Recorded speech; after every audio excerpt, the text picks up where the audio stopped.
Rick Scott and Valley Kennel will be presenting a musical reading of Snapshot of a Soul at Literacy Nanaimo on Commercial Street on February 5th. For more information on that project, you can go online, snapshotofasoulplace.com. And then on February 12th, Rick is performing My Symphony with the Vancouver Island Symphony, an education outreach program that brings 2,300 students from District 68, 71, and 72. Not quite sure what happened to District 69. We'll have to look into that. That takes place at the Port Theatre on February the 12th. This is Ken Harper. He's one of the baking instructors here at Vancouver Island University. A lot of excitement building. There's a big trip.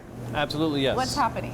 So certainly on this coming Saturday, January 31st, we are taking 25 of our current students for 2 weeks in Europe.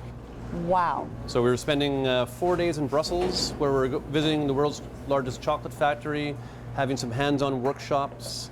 So 4 days in Brussels, and then we're going to Paris for 10 days. And there's a big event taking place there, is that correct? Absolutely, yes. Every 2 years there's this large event that's called Europain.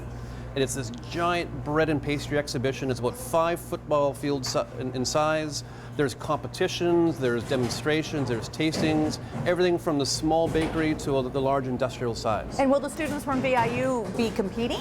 They won't be competing. We're going to all these events, certainly as spectators. Okay, now how does this add to the curriculum, and how does this prepare for the careers I imagine these students are seeking once they graduate from here? Well, certainly, with us teaching here in our Professional Baking and Pastry Arts program, obviously when we think of pastry, Europe is the real home for it.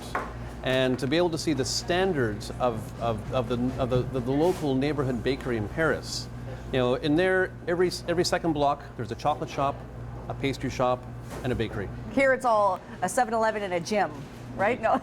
And so I found that, yes, we've done this tour twice, in 2012 and 2014. And I find myself as an instructor going on this, I've referred to this trip every single day. When I refer to things that I saw at the competition, for what we saw in local pastry shops or chocolate shops, it makes a great thing that we're able to refer back to. Yeah. And most of our students are able to come. Some are not, because this is an extracurricular trip. We have helped with donations and fundraising, but some students aren't able to attend the trip. So we want to make sure that they're still learning vicariously through all of our pictures and what we're going to do on social media.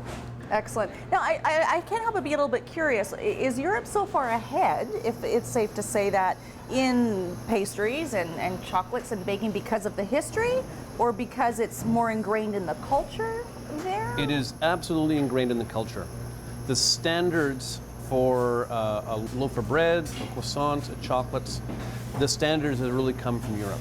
Right. And the average person expects so much for quality. And they are willing to pay the price for that. Unfortunately, there's a trend in North America where where price becomes more of a factor over quality. It also helps that in Europe, because there's such an intense a population and in such a small area, it's very easy for that small pastry shop or bakery to do well business-wise, because there's so much of a walk-by population. Certainly in North America, we have to drive everywhere. And so that certainly makes a bit of a challenge as well. Well, I wish I was going on this trip. It sounds wonderful. It will be wonderful. We'll hear more about it when they get back. We're going to talk to one of the students who is going later on this edition of Go. Ken did mention prices, and the price of food is not going down here on Vancouver Island. Dan Kahn now on the streets of Victoria.